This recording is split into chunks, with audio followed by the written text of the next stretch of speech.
Hello students, welcome to Mohit Bansal classes.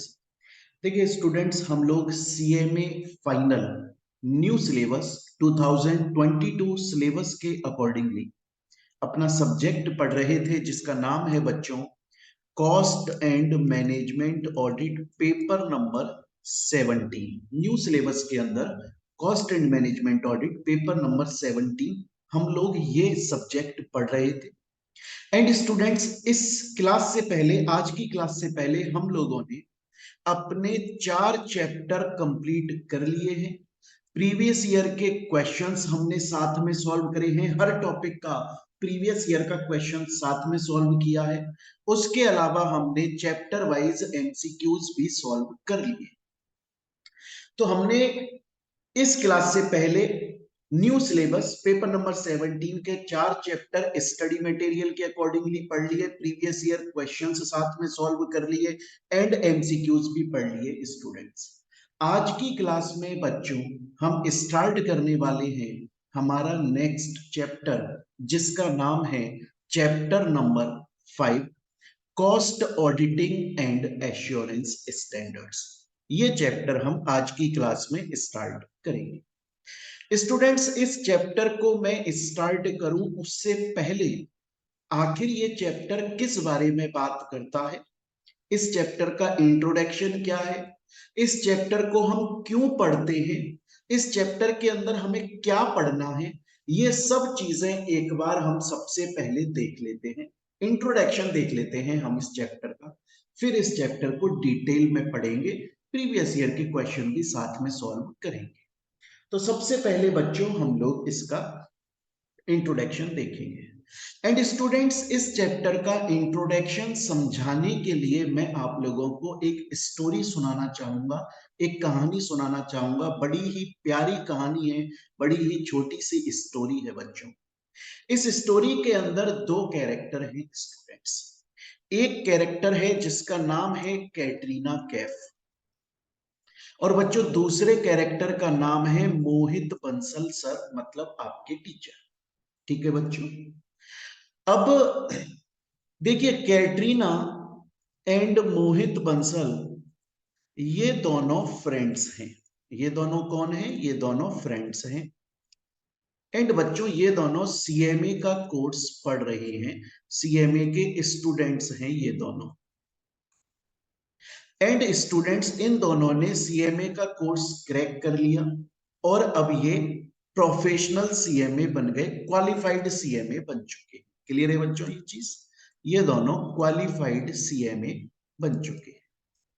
तो अभी तक की स्टोरी के में क्या देखा कि 2 दोस्त हैं, एक है कैटरीना कैफ, एक है मोहित बंसल, और वो दोनों सीएमए के स्टूडेंट्स हैं, सीएमए की पढ़ाई कर रहे हैं। फिर उन्होंने सीएमए के एग्जाम दिए और वो पास हो गए, उनके पास में सीएमए की डिग्री आ गई, वो लोग क्वालिफाइड सीएमए बन चुके। अब देखिए बच्चों, हुआ क्या कि कैटरीना भी सीएमए बन चुकी है और मोहित बंसल भी सीएमए बन चुके, और दोनों के सीएमए बन गए, क्वालिफाइड है। अब दोनों ने ये सोचा कि आखिर हमें अब आगे अपनी लाइफ कैसे चलानी, अब हमें हमारे सीएमए की डिग्री को आखिर यूज कैसे करना है। तो इनको ये समझ में आया कि देखिए, जब भी कोई पर्सन सीएमए बन जाता है तो उसके पास में 2 ऑप्शन होते हैं। पहला, कि वो किसी कंपनी के अंदर जॉब कर ले और उस कंपनी का कॉस्ट अकाउंटेंट बन जाए, उसको बोला जाएगा CMA in full time employment. वो पूरा का पूरा टाइम एक कंपनी के अंदर जॉब करेगा, सुबह 9 से 5 का वो जॉब करेगा कंपनी के अंदर। तो जब भी कोई सीएमए, जैसे कैटरीना और मोहित दोनों जब सीएमए बन गए तो उन्होंने सोचा कि यार अब हमारे पास में 2 ऑप्शन है। अगर हम चाहें तो हम किसी कंपनी के अंदर जॉब कर सकते हैं एज सीएमए, तो हम कॉस्ट अकाउंटेंट बन जाएंगे, फुल टाइम एम्प्लॉयमेंट में आ जाएंगे, कंपनी के अंदर पूरे टाइम हम अपनी जॉब को देखेंगे।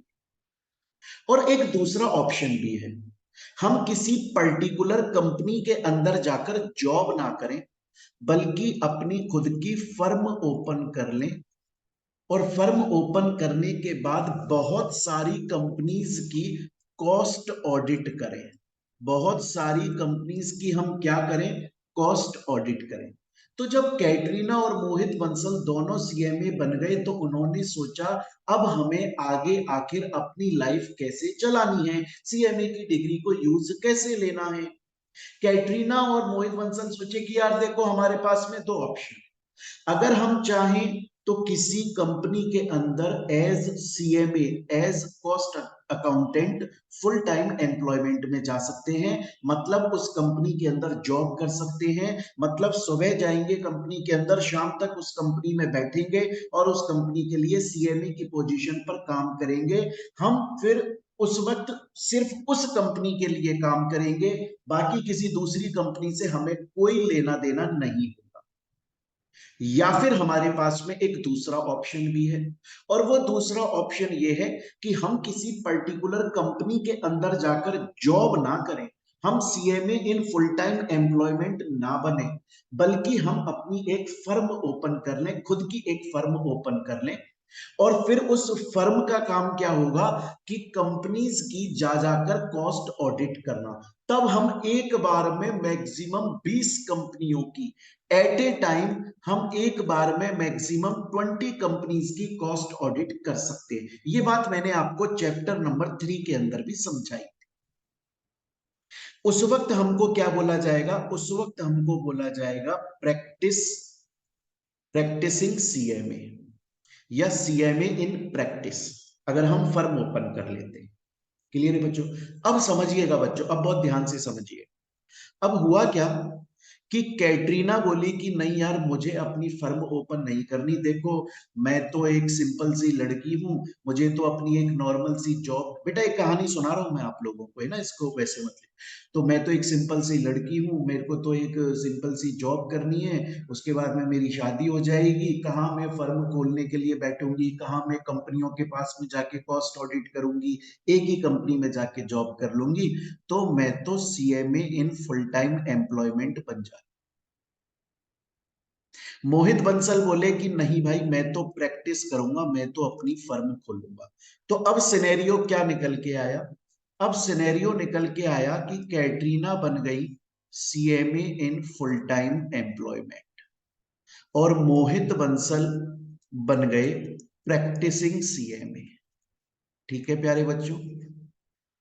अब देखिए, ये जो कैटरीना कैफ है ना स्टूडेंट्स, इसका काम क्या है कि जिस भी, सपोज कीजिए ये एयरटेल कंपनी की सीएमए बन गई, तो एयरटेल कंपनी ने पूरे फाइनेंशियल ईयर के अंदर जो ट्रांजैक्शंस किए, इन्होंने, एयरटेल कंपनी ने पूरे फाइनेंशियल ईयर में जितने भी ट्रांजैक्शंस किए, उन ट्रांजैक्शंस के अंदर कितनी कॉस्ट लगी, उसका रिकॉर्ड बनाना, ये काम है सिर्फ और सिर्फ एयरटेल कंपनी के लिए, क्योंकि ये एयरटेल कंपनी के अंदर जॉब करती।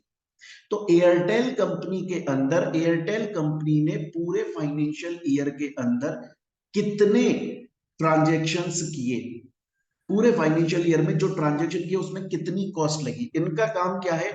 कॉस्ट अकाउंट्स प्रिपेयर करना। और क्योंकि इनका काम कॉस्ट अकाउंट प्रिपेयर करना है, क्योंकि ये पर्टिकुलर कंपनी में जॉब कर रही है, तो इनको कॉस्ट अकाउंट बनाते वक्त किस चीज का ध्यान रखना चाहिए? इन्हें ये एंश्योर करना पड़ेगा कि ये कॉस्ट अकाउंट जब एयरटेल कंपनी के बना रही हैं, तो कॉस्ट अकाउंटिंग स्टैंडर्ड्स को फॉलो करके ये कंपनी के कॉस्ट अकाउंट्स को बना रही है। कॉस्ट अकाउंटिंग स्टैंडर्ड्स, जो कि टोटल 24 कॉस्ट अकाउंटिंग स्टैंडर्ड्स होते हैं, जो कि इससे पहले वाले चैप्टर नंबर 4 में हमने बहुत ही डिटेल में पढ़े थे। उसके न्यूमेरिकल क्वेश्चंस भी किए थे, प्रैक्टिकल क्वेश्चंस भी किए थे, स्कैनर एमसीक्यू किया था। तो बच्चे, जब भी कोई पर्सन सीएमए बन जाता है उसके पास में दो ऑप्शन होते हैं। वो चाहे तो जॉब कर ले, चाहे तो प्रैक्टिस कर ले। अगर वो जॉब करता है तो वो पर्टिकुलर कंपनी में काम करेगा। उसका काम क्या होगा उस कंपनी के अंदर? उसे उस कंपनी के कॉस्ट अकाउंट्स बनाने हैं। कंपनी ने पूरे साल में जितने भी ट्रांजैक्शंस किए, उन ट्रांजैक्शन में जो जो कॉस्ट लगी उसका रिकॉर्ड बनाकर रखना है, उसके अकाउंट्स बनाकर रखने हैं। और जब वो कॉस्ट अकाउंट प्रिपेयर करेगा, CMA in full time employment, जब वो कॉस्ट अकाउंट प्रिपेयर करेगा तो वो इस बात को पक्का कर लेगा कि कॉस्ट अकाउंटिंग स्टैंडर्ड्स को फॉलो करके कॉस्ट अकाउंट्स बनाए गए हैं। तो कैटरीना जी को किस चीज के बारे में जानकारी होनी चाहिए? कॉस्ट अकाउंटिंग स्टैंडर्ड्स, वो हम पढ़ चुके हैं। लेकिन मेरे प्यारे स्टूडेंट्स, आपके मोहित बंसल सर निकले रिस्की। बोले रिस्क है तो इश्क है। इन्होंने बोला कि भैया मैं तो प्रैक्टिस फर्म खोलूंगा। तो ये बन गए सीएमए इन प्रैक्टिस। अब इनका काम क्या है कि कंपनी के कॉस्ट अकाउंटेंट ने, कंपनी के कॉस्ट अकाउंटेंट ने, मतलब CMA in full time employment ने जो कॉस्ट अकाउंट्स बनाए हैं, जाकर उनकी ऑडिट करना कि वो कॉस्ट अकाउंट सही बने हैं कि नहीं बने। देखिए, जैसे सपोज कीजिए आज एयरटेल कंपनी है, कैटरीना कैफ उस एयरटेल कंपनी की कॉस्ट अकाउंटेंट है और उन्होंने कॉस्ट अकाउंट्स बनाए। अब air Katrina Kaif Airtel company के अंदर काम करती है और उनको इस बात की सैलरी मिलती है। अब हो सकता है शायद एयरटेल कंपनी में कम कॉस्ट लगी हो, पर क्योंकि कैटरीना कैफ कंपनी में काम करती है इसलिए उन्होंने कंपनी की कॉस्ट ज्यादा दिखा दी, झूठ लिख दिया कॉस्ट अकाउंट्स में। हो सकता है, मैं ये नहीं बोल रहा हूं जरूरी है, हो सकता है, चांसेस है। ऐसा क्यों? क्योंकि कॉस्ट अगर ज्यादा दिखाई जाएगी कंपनी की तो कंपनी के ऊपर टैक्स कम लगेगा, टैक्स बच जाएगा ना कंपनी का, कॉस्ट प्रॉफिट में से कट जाएगा।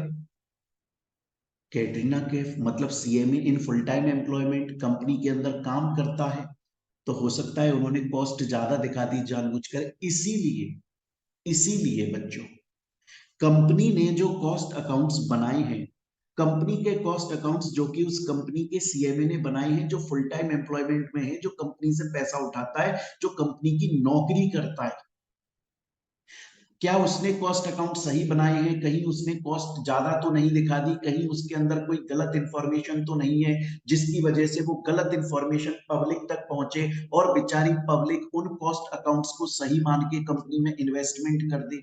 इसीलिए बच्चों, उस बने हुए कॉस्ट अकाउंट्स की कॉस्ट ऑडिट कराई जाती है।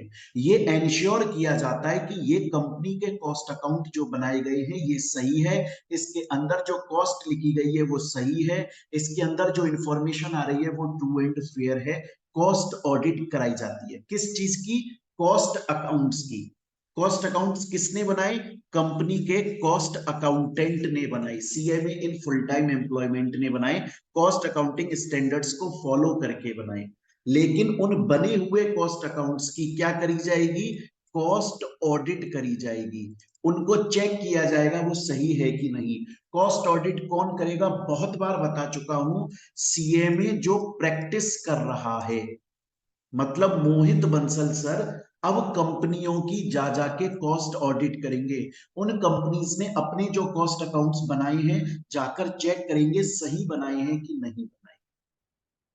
तो बच्चों, कॉस्ट अकाउंट जब कैटरीना कैफ ने बनाने थे तो उन्होंने पढ़ाई करी कॉस्ट अकाउंटिंग स्टैंडर्ड्स की। मोहित सर को अब उन बने हुए अकाउंट्स की ऑडिट करनी है, चेकिंग करनी है। इसलिए मोहित सर जब कॉस्ट ऑडिट करने जाएंगे तो ऑडिट करते वक्त फॉलो करेंगे कॉस्ट ऑडिटिंग स्टैंडर्ड्स। यही हमारा चैप्टर है, cost auditing standards. Cost audit standards का मतलब होता है कि जब भी कोई कॉस्ट ऑडिटर किसी कंपनी की कॉस्ट ऑडिट करने के लिए जाता है तो ये जरूरी होता है कि जब वो कंपनी के अकाउंट्स की ऑडिट कर रहा है, कंपनी के कॉस्ट अकाउंट्स की कॉस्ट ऑडिट कर रहा है, तो कॉस्ट ऑडिटिंग स्टैंडर्ड्स को फॉलो करके कॉस्ट ऑडिट करे, ताकि जो कॉस्ट ऑडिट का रिजल्ट निकल के आएगा वो एकदम ट्रू एंड फेयर आएगा। तो याद रखिएगा बच्चों, सपोज कीजिए बच्चों, आप जो आप पढ़ रहे हो इस वक्त, सपोज कीजिए एक आप सीएमए कर रहे हो और एक आपका दोस्त सीएमए कर रहा है, आप दोनों सीएमए बन गए, आपने जॉब करी, उस दोस्त ने प्रैक्टिस करी, तो आपको मेनली क्या पढ़ना है, कॉस्ट अकाउंटिंग स्टैंडर्ड्स, क्योंकि आप एक कंपनी के अकाउंट्स बनाओगे। और आपका दोस्त जो कि प्रैक्टिसिंग फर्म खोल के बैठा है, जो कि ऑडिट करेगा, उसे क्या पढ़ना है, कॉस्ट ऑडिटिंग स्टैंडर्ड्स, जो कि ये कंपनी की जब कॉस्ट ऑडिट करने जाएगा तब उन ऑडिटिंग स्टैंडर्ड्स को फॉलो करेगा। बच्चों कॉस्ट अकाउंटिंग स्टैंडर्ड्स हमने लास्ट चैप्टर के अंदर बहुत डिटेल में पढ़े, प्रैक्टिकल क्वेश्चंस किए, प्रीवियस ईयर के क्वेश्चन स्कैनर सॉल्व करे, एमसीक्यूज कर लिए। इस चैप्टर के अंदर हमें पढ़ना है कि कॉस्ट ऑडिटिंग स्टैंडर्ड्स क्या होते हैं, कौन कौन से होते हैं, कॉस्ट ऑडिट करते वक्त वो कॉस्ट ऑडिटिंग स्टैंडर्ड्स हमें कैसे फॉलो करने होते हैं, आज के इस चैप्टर में ये पढ़ना है।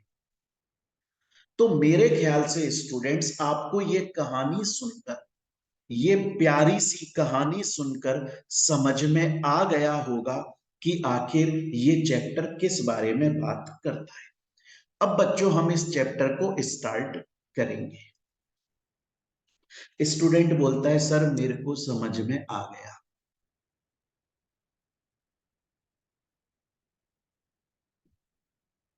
सर मेरे को समझ में आ गया। इस चैप्टर में हम कॉस्ट ऑडिटिंग स्टैंडर्ड्स को पढ़ने वाले, समझ में आ गया। कॉस्ट ऑडिटिंग स्टैंडर्ड्स क्या होते हैं ये भी समझ में आ गया कि जब कोई पर्सन सीएमए इन प्रैक्टिस किसी कंपनी की कॉस्ट ऑडिट करने के लिए जाता है तो उसे वो स्टैंडर्ड्स फॉलो करने पड़ते हैं, मुझे समझ में आ गया। पर सर अब मेरा एक क्वेश्चन है, ये कॉस्ट ऑडिटिंग स्टैंडर्ड्स किसने बनाए? तो मेरे प्यारे बच्चों बड़े ध्यान से सुनिए। देखिए आईसीएआई, नॉर्मली आईसीएआई को हम क्या बोलते हैं, पहले मैं एक्चुअल बात बता रहा हूं। आईसीएआई को बोला जाता है institute of chartered accountants of India, institute of chartered accountants of India. और आईसीएआई के सीएमए डिवीजन को बोला जाता है आईसीएआई सीएमए। लेकिन अब हम क्या बोल रहे हैं यहां पर, आईसीएआई को हम बोल रहे हैं institute of Cost Accountants of India. Last year से हम बोलने लग गए, आपको पता है। अब ध्यान से सुनिए, ICAI institute of Cost Accountants of India ने एक बोर्ड बनाया, एक बॉडी कॉरपोरेट बनाई, एक बॉडी बनाई जिसका नाम रखा गया IFAC, International federation of Accountants. ये किसने बनाया? आईसीएआई ने बनाया, Institute of Cost Accountants of India ने, Institute of Cost Accountants of India ने एक फेडरेशन बनाया जिसका नाम रखा गया इंटरनेशनल फेडरेशन ऑफ अकाउंटेंट्स। और उस फेडरेशन ने अपने अंडर में एक दूसरा बॉडी बनाया जिसका नाम रखा गया international auditing and assurance standard board. दोबारा से बोलता हूं, सबसे ऊपर कौन है? सबसे ऊपर है ICAI, institute of cost accountant of India. उसने अपने अंडर में एक बोर्ड बनाया जिसका नाम रखा गया क्या? International federation of accountants, international federation of accountants. Clear है? उसके अंडर में एक बोर्ड बना और उसका नाम क्या रखा गया?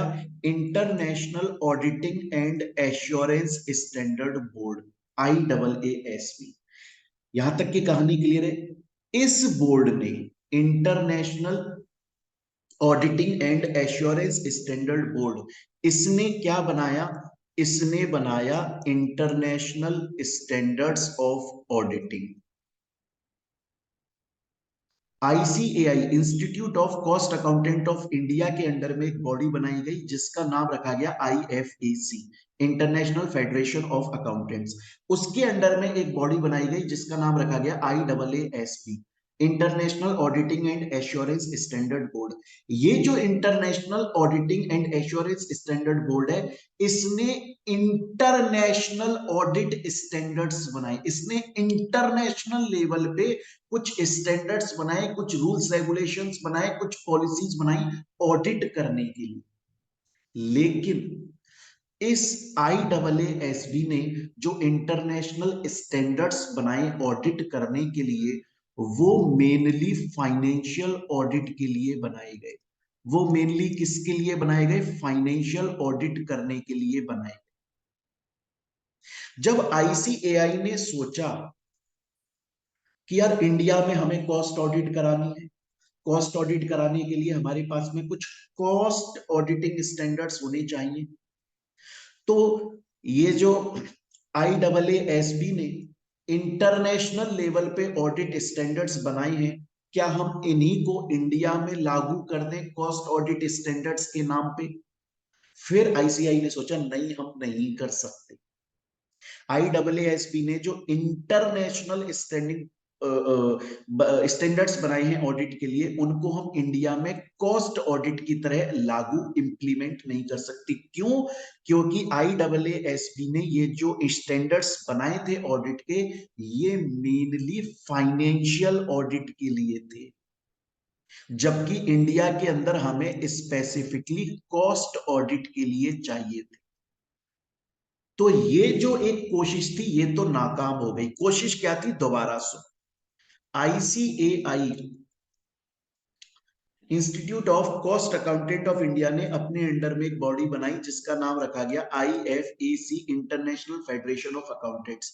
इसने अपने अंडर में एक बॉडी बनाई जिसका नाम रखा गया international auditing and assurance standard board. इसने इंटरनेशनल लेवल पे स्टैंडर्ड्स बनाए ऑडिट के, लेकिन क्योंकि वो फाइनेंशियल ऑडिट के लिए बनाए गए थे, तो इंडिया में उनको कॉस्ट ऑडिट की तरह यूज में नहीं लिया जा सकता था, क्योंकि ये फाइनेंशियल ऑडिट के लिए थे। तो आईसीएआई ने एक नई बॉडी बनाई और उस नई बॉडी का नाम रखा गया CAASB। क्या नाम रखा गया? CAASB, cost audit and assurance standard board. एक नई बॉडी बनाई आईसीएआई ने अपने अंडर, और उससे बोला गया कि ये जो इंटरनेशनल स्टैंडर्ड्स बनाए थे आईएएसबी ने, उनको मॉडिफाई करो इंडिया के मार्केट के हिसाब से, और इंडिया के लिए कॉस्ट ऑडिटिंग स्टैंडर्ड्स बनाओ। तो फिर इस CAASB, cost audit and assurance standard board ने ये जो इंटरनेशनल स्टैंडर्ड्स बनाए गए थे फाइनेंशियल ऑडिट के लिए, जो बनाए गए थे, उनको मॉडिफाई करा इंडिया के मार्केट के हिसाब से, और इंडिया के अंदर कॉस्ट ऑडिट स्टैंडर्ड बनाए गए। अगर आपके पास एग्जाम में ये क्वेश्चन आ जाता है कि कॉस्ट ऑडिट स्टैंडर्ड्स इंडिया में किसने बनाए, तो आपको लिख के आना है CAASB, cost audit and assurance standard board. और अगर आपके पास एग्जाम में क्वेश्चन आ जाता है कि ऑडिटिंग स्टैंडर्ड इंटरनेशनल लेवल पर किसने बनाए, तो आपको लिखकर आना है IAASB, international auditing and assurance standard. यहां तक की कहानी आपको समझ में आ गई।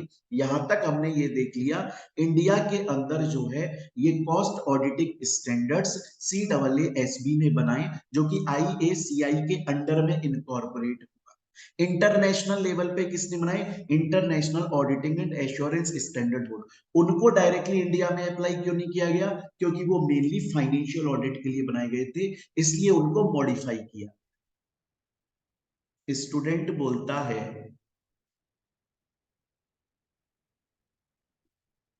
यहां तक की पूरी कहानी मुझको समझ में आ चुकी है।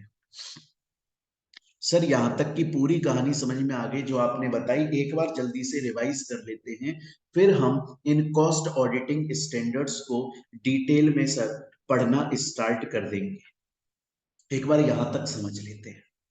देखिए बच्चों, मैंने आपको बोला कि जब कोई पर्सन सीएमए बन जाता है तो उसके पास में दो ऑप्शन है, या तो वो जॉब करे या फिर वो प्रैक्टिस करे। बच्चों, अगर वो जॉब करता है तो वो किसी पर्टिकुलर कंपनी के अंदर फुल टाइम एम्प्लॉयमेंट में जाएगा, उसे हम CMA in full time employment बोलेंगे। उसका काम होगा उस कंपनी के कॉस्ट अकाउंट्स बनाना। कॉस्ट अकाउंट्स बनाते वक्त कॉस्ट अकाउंटिंग स्टैंडर्ड्स जो कि टोटल 24 हैं उनको फॉलो कर।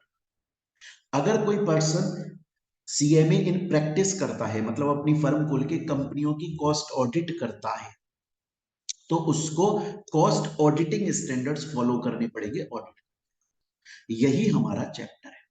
अब ये कॉस्ट ऑडिटिंग स्टैंडर्ड्स इंडिया में कैसे बने? ICAI, institute of Cost Accountants of India जो है, उसने अपने अंडर में एक फेडरेशन बनाया, इंटरनेशनल फेडरेशन ऑफ अकाउंटेंट्स, और उसने अपने अंडर में एक बॉडी बनाई, international audit and assurance standard board. उसने इंटरनेशनल लेवल पे ऑडिट के स्टैंडर्ड्स बनाए, लेकिन वो मेनली फाइनेंशियल ऑडिट के लिए थे, तो इंडिया में उन्हें as it is cost audit के नाम पे अप्लाई नहीं किया गया। इसलिए आईसीएआई ने एक नई बॉडी बनाई जिसका नाम रखा गया cost audit and assurance standard board. उसने वो जो इंटरनेशनल लेवल पे ऑडिट स्टैंडर्ड बने थे उनको मॉडिफाई किया, इंडिया के मार्केट के हिसाब से कॉस्ट ऑडिटिंग स्टैंडर्ड बनाए और फिर उनको इंप्लीमेंट किया गया। यहां तक की कहानी हमको समझ में आ गई। क्वेश्चन ये आता है कि सर आखिर इंडिया के अंदर कितने कॉस्ट ऑडिटिंग स्टैंडर्ड्स एप्लीकेबल हैं? चार। Only 4 cost auditing standard applicable हैं। एक है बच्चों कॉस्ट ऑडिटिंग स्टैंडर्ड 101, 10, एक है 102, एक है 103, एक है 104। ये चारों बच्चे हम लोग पढ़ेंगे, इन चारों कॉस्ट ऑडिटिंग स्टैंडर्ड्स को बहुत डिटेल में पढ़ेंगे, और साथ में प्रीवियस ईयर के क्वेश्चंस भी हम लोग सॉल्व करेंगे। क्लियर है बच्चों ये चीज याद है? चलिए देखिए, सबसे पहले बच्चों हम लोग पढ़ेंगे कॉस्ट ऑडिटिंग स्टैंडर्ड 1। और कॉस्ट ऑडिटिंग स्टैंडर्ड 1 किस चीज के बारे में बात करता है? ये बोलता है कि जब भी किसी कॉस्ट ऑडिटर को किसी कंपनी की कॉस्ट ऑडिट करने का काम मिलता है, तो उस कॉस्ट ऑडिटर की ये रेस्पॉन्सिबिलिटी है कि वो ऐसे मुंह उठा के कंपनी में कॉस्ट ऑडिट करने के लिए नहीं भाग जाए, बल्कि पहले प्लानिंग करे कि आखिर मुझे कंपनी की कॉस्ट ऑडिट कैसे करनी है। प्रॉपर प्लान बनाए, प्रॉपर प्लान को बना के टीम के साथ में डिस्कस करे, चेक करे कि आखिर क्या क्या रिस्क हो सकती हैं, क्या क्या रिस्क नहीं हो सकती, उस क्या क्या रिस्क हो सकती है, क्या क्या रिस्क नहीं हो सकती हैं कॉस्ट ऑडिट करने में, है ना। और किन किन चीजों का ध्यान, प्रॉपर प्लानिंग करी जाए, ये बात कॉस्ट ऑडिटिंग स्टैंडर्ड 101 बोलता है। अब बच्चों इस चीज को डिटेल में समझने के लिए एक कहानी सुनाऊंगा। आज की क्लास में कॉस्ट ऑडिटिंग स्टैंडर्ड 101 पूरा कंप्लीट नहीं होगा, थोड़ा सा बचेगा जिसको हम नेक्स्ट क्लास में, क्योंकि हमारा मेन पर्पस क्या है बच्चों? न्यू सिलेबस को फॉलो करना है, न्यू सिलेबस के अकॉर्डिंगली पढ़ रहे हैं, न्यू स्टडी मटेरियल को फॉलो करके पढ़ना है, और दूसरा कंप्लीट पढ़ना है। समझ रहे हो? चाहे से आपकी 2 क्लास एक्स्ट्रा लग जाए, 4 क्लास एक्स्ट्रा लग जाए, आपको चाहे से 2 घंटे 4 घंटे एक्स्ट्रा पढ़ाना पड़े, 10 घंटे एक्स्ट्रा पढ़ाना पड़े, मैं पढ़ाऊंगा। पर मेन एम ये है कि जब हम एग्जाम में बैठेंगे ना, तब ये नहीं होना चाहिए कि यार काश हमने वो पढ़ लिया होता, नहीं। तब हमने सब कुछ पढ़ा हुआ है, कॉन्फिडेंट होकर बैठेंगे, जो क्वेश्चन आएगा वो हमें पता रहेगा, अरे यार ये हमने पढ़ा है, मुझे आता है बहुत आराम से। क्लियर है बच्चों? तो प्रोफेशनल तरीके से पढ़ना है, सीएमए कोर्स की एटलीस्ट इज्जत करके पढ़ना है, सीएमए फाइनल। तो कॉस्ट ऑडिटिंग स्टैंडर्ड 101 किस बारे में बात करता है, एक कहानी के थ्रू सुनेंगे। कहानी के अंदर 2 कैरेक्टर हैं बच्चों, एक है हमारे अमिताभ बच्चन और एक है उनकी मम्मी जी। ये निरुपमा रॉय हैं जो अमिताभ बच्चन की मॉम बना करती थी ज्यादातर, तो उसकी कहानी है, देखिएगा बच्चों। अमिताभ बच्चन सीएमए हैं और ये प्रैक्टिस करते हैं, इनकी फर्म है, मतलब ये जाकर कंपनियों की कॉस्ट ऑडिट करते हैं। तो एक दिन की कहानी सुनी। अमिताभ बच्चन खुश होकर घर पे पहुंचे, चिल्लाते चिल्लाते आए, बोला माँ माँ कहाँ हूं माँ? माँ बोली बेटा क्या हो गया? बोला माँ मुझे एक बड़ी कंपनी की ऑडिट करने का मौका मिला है, एक बहुत बड़ी कंपनी है, उसकी कॉस्ट ऑडिट करने का मौका मिला है। माँ माँ खुश हो गई कि मेरा बच्चा बेटा खुश हो रहा है बड़ा। बोला शाबाश बेटा। पर ये कॉस्ट ऑडिट कैसे होती है? तो खुश तो हो रहा है कि तुझे किसी बड़ी कंपनी की कॉस्ट ऑडिट करने का मौका मिला, बहुत अच्छी बात है, पर ये होती कैसे? बोला माँ बड़ा सिंपल है। देखो मैं ना सीएमए आदमी हूँ, क्वालिफाइड आदमी हूँ, मेरी फर्म है, मैं सीएमए इन प्रैक्टिस हूँ, मार्केट में मेरा नाम है। तो एक कंपनी है, सपोज करो एयरटेल कंपनी है, उसको अपनी कॉस्ट ऑडिट करानी थी। तो वो मार्केट में ढूंढने लगी कि यार बढ़िया कॉस्ट ऑडिटर कौन है, उसे अपॉइंट करो, उससे कराएंगे कॉस्ट ऑडिटर जो जानदार हो। उनको मेरी फर्म के बारे में पता चला, तो उन्होंने मुझको राइटिंग में ऑफर दिया। उन्होंने मुझको राइटिंग में ऑफर दिया कि अमिताभ बच्चन साहब, क्या आप हमारी कंपनी की कॉस्ट ऑडिट करना चाहोगे? और उन्होंने पैसा भी, सब कुछ राइटिंग में प्रॉपर ऑफर दिया गया कि आप हमारी कॉस्ट ऑडिट करिए, इतने टाइम के अंदर अगर कंप्लीट हो जाए तो बेहतर है, इतना आपको पैसा पे किया जाएगा, ये टर्म्स कंडीशंस रहेंगी हमारी ऑडिट कराते वक्त। वो सब कुछ उन्होंने दिया और मैंने उस ऑफर को पढ़ा, मुझे उनका ऑफर अच्छा लगा और मैंने उनके ऑफर को एक्सेप्ट कर लिया राइटिंग में। सबसे पहले क्या हुआ, राइटिंग में कंपनी ने मुझको ऑफर दिया, मैंने राइटिंग में ऑफर को एक्सेप्ट करा। तो मेरे बीच में, कॉस्ट ऑडिटर के बीच में और कंपनी के बीच में एक एग्रीमेंट बन गया। हमने आपस में एक दूसरे के साथ में एक एग्रीमेंट बना लिया, जिसके अंदर वो कॉस्ट ऑडिट जो अब होगी उसकी टर्म्स कंडीशन पहले से लिख ली। मैंने बोल दिया मैं कैसे कैसे कॉस्ट ऑडिट करूंगा, मेरी कितनी बड़ी टीम होगी, मुझे क्या क्या आपके डॉक्यूमेंट्स चेक करने हैं, कितने टाइम के अंदर कॉस्ट ऑडिट कर दूंगा और कितना पैसा लूंगा। और उन्होंने अपनी कंडीशंस बता दी और पैसा बता दिया, हम दोनों एग्री हो गए। अब मैं, जो मैंने अपनी प्रॉमिस किए हैं इस एग्रीमेंट में, उसके हिसाब से उनकी कॉस्ट ऑडिट करूंगा और वो मुझे पैसे दे। आ रही है मेरी बात यहां तक समझ में? तो और इसको क्या बोला जाता है, इसको ऑडिट एंगेजमेंट बोला जाता है। जब कंपनी ने मुझको ऑफर दिया राइटिंग में, उसे ऑडिट एंगेजमेंट ऑफर बोला जाता है। मैंने जब उसे एक्सेप्ट किया तो ऑडिट एंगेजमेंट एक्सेप्टेंस बोला जाता है। और फिर वो एग्रीमेंट बन गया तो उसे ऑडिट एंगेजमेंट बोला जाता है या ऑडिट एग्रीमेंट बोला जाता है। सबसे पहले हमने आपस में एग्रीमेंट बनाया। माँ बोली ठीक है समझ गई कि तेरे पास में एक कंपनी आई, बोली आप बड़े बढ़िया ऑडिटर हो, आप हमारी ऑडिट कर दो। तूने उनका एक्सेप्ट कर लिया राइटिंग में ऑफर और तुम्हारे बीच में सब बातें तय हो गई और भैया तुमने एग्रीमेंट कर लिया, लिखित में राइटिंग में कर लिया, कल को कोई लफड़ेबाजी ना हो, तुम्हारे बीच में लड़ाई झगड़ा। समझ गई आगे? बोला माँ अब शुरू होता है कहानी। अब मैंने, मतलब कॉस्ट ऑडिटर ने अपनी पूरी टीम को साथ में बिठाया और टीम से बोला कि पता करो आखिर ये कंपनी क्या काम करती है, कंपनी का बिजनेस क्या है, कंपनी की कितनी ब्रांचेस हैं, कंपनी के अंदर कितने डायरेक्टर मेंबर, फलाना ढीकना, क्रेडिटर कितने हैं, इससे पहले इसकी कॉस्ट ऑडिट कौन कर रहा था। मतलब कि माँ हमने प्लानिंग स्टार्ट कर दी कि आखिर कंपनी की कॉस्ट ऑडिट कैसे करनी है, ये प्लानिंग हमने शुरू कर दी। माँ बोली कि बेटे, जब तुम प्लानिंग करते हो किसी कंपनी की कॉस्ट ऑडिट करने के लिए तो क्या क्या चीजों का ध्यान रखते हो प्लानिंग करते वक्त? बोला माँ हम तो बहुत सारी चीजों का ध्यान रखते हैं। जैसे हम ये देखते हैं कि कॉस्ट ऑडिटर का जो अपॉइंटमेंट है वो सही तो हुआ है, लॉ के हिसाब से तो अपॉइंटमेंट हुआ है ना। हम ये भी देखते हैं कि कॉस्ट ऑडिट करते टाइम कॉस्ट ऑडिटिंग स्टैंडर्ड को हम सही से फॉलो करेंगे कि नहीं करेंगे। हम ये भी देखते हैं कि कंपनी जिस फील्ड में काम कर रही है, जैसे मैन्युफैक्चरिंग है, मान लो मोबाइल मैन्युफैक्चर करती है, तो उस पर्टिकुलर इंडस्ट्री की कोई अलग से रिक्वायरमेंट है क्या जो हमें फुलफिल करनी है। मान लो कंपनी यूटेंसिल्स मैन्युफैक्चर करती है, तो उस इंडस्ट्री की कोई अलग से रिक्वायरमेंट है क्या जो हमें फुलफिल करनी है, ये भी चेक करते हैं। हम ये भी चेक करते हैं कि पुराना जो कॉस्ट ऑडिटर है उससे पूछे कि भैया तुम अब क्यों छोड़ रहे हो कॉस्ट ऑडिट, तुमने जब इनकी कॉस्ट ऑडिट करी सही से चल रही थी क्या? अच्छा तुमने अपने लिए कुछ पेपर्स बनाए होंगे, कर्टेसी लेटर, कि हम उनसे बोलेंगे कि तुम हमसे डिस्कस करो कि अब तक तुमने इस कंपनी की कॉस्ट ऑडिट कैसे करी, क्यों छोड़ी, कंपनी में फ्रॉड तो नहीं है। कर्टेसी लेटर, प्रोफेशनल लोग आपस में बातचीत करेंगे, है ना। उसके अलावा कॉस्ट ऑडिट करते वक्त हम ये भी देखेंगे कि जो रिस्क आएंगी वो कौन कौन सी रिस्क हो सकती है, उनको कैसे हम सम अप करेंगे, सभी नेसेसरी थिंग, इन सब चीजों का हम लोग ध्यान रखते हैं। अरे मेरी बात समझ। तो बहुत सारी चीजों का ध्यान रखना पड़ता है।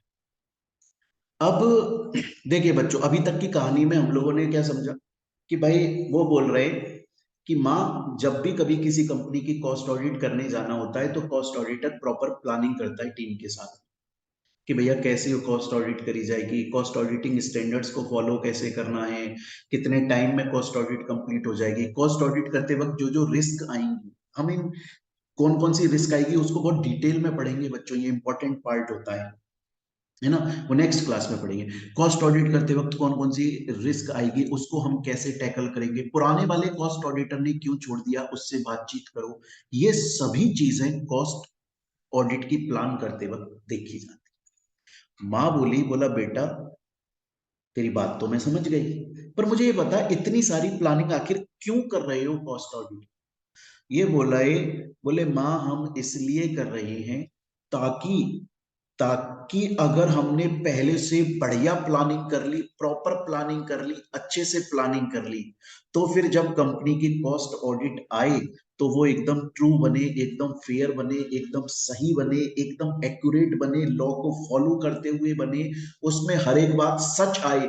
बेचारी पब्लिक, माँ, जब पब्लिक किसी कंपनी में इन्वेस्ट करने की सोचती है ना, तो पब्लिक सबसे ज्यादा भरोसा ऑडिट रिपोर्ट पे करती है।